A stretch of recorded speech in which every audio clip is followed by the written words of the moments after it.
అమృతేశ్వరి ఆలయం.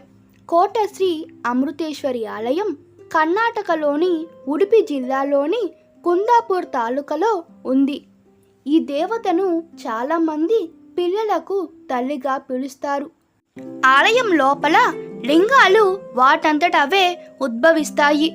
అక్కడ పుట్టిన లింగాలు పెరుగుతూనే ఉంటాయి. అమృతేశ్వరి దేవి ఆ లింగాలకు తల్లి అని చెబుతారు.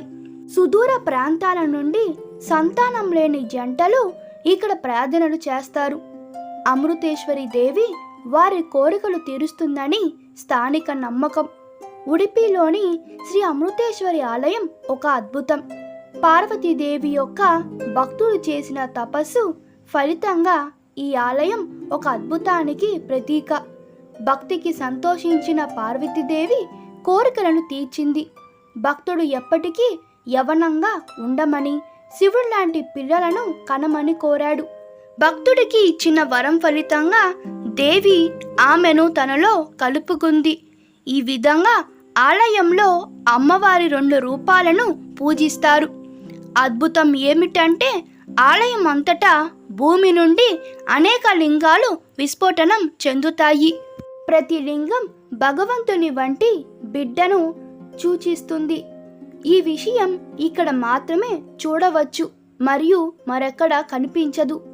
రామాయణం సమయంలో రావణుడి వారసుడు గారాసురుడు తన భార్య కుంభముఖి మరియు రావణుడి చెల్లెలు శూర్పణఖతో కలిసి దండకారణ్యంలో నివసిస్తాడు. ఒకరోజు మహర్షి ఏకముఖ వితంతువు అతిప్రభే తన కొడుకు భావసుతతో కలిసి తీర్థయాత్రకు వెళ్తుండగా శూర్పణఖ భావసుత సౌందర్యంతో ప్రేమలో పడింది. దీంతో కోపాద్రుకులై నీవు మోహానికి లోనై వ్యక్తి వల్ల నీ మరణము సంభవిస్తుందని అని శూర్పణఖి శపించి అక్కడ ప్రవహిస్తున్న అగధంలోకి దూకింది. శంఖాపురంలో గారాసురుడు లింగాన్ని నిర్మించగా దాని పక్కనే కుంభముఖి అమ్మవారి విగ్రహాన్ని నిర్మించి పూజించారు. వారి భక్తికి ప్రతిరూపమైన దేవత ఏదైనా కోరుకునమన్నప్పుడల్లా ఆమె తన డిమాండ్ను మరిచిపోయి ఇంకేదో అడుగుతుంది. దేవత వరం ఇచ్చి అదృశ్యమవుతుంది. ఆ తర్వాత ఒప్పించిన కుంభముఖి తాను ఏ తప్పు చేయలేదని విన్నవిస్తుంది.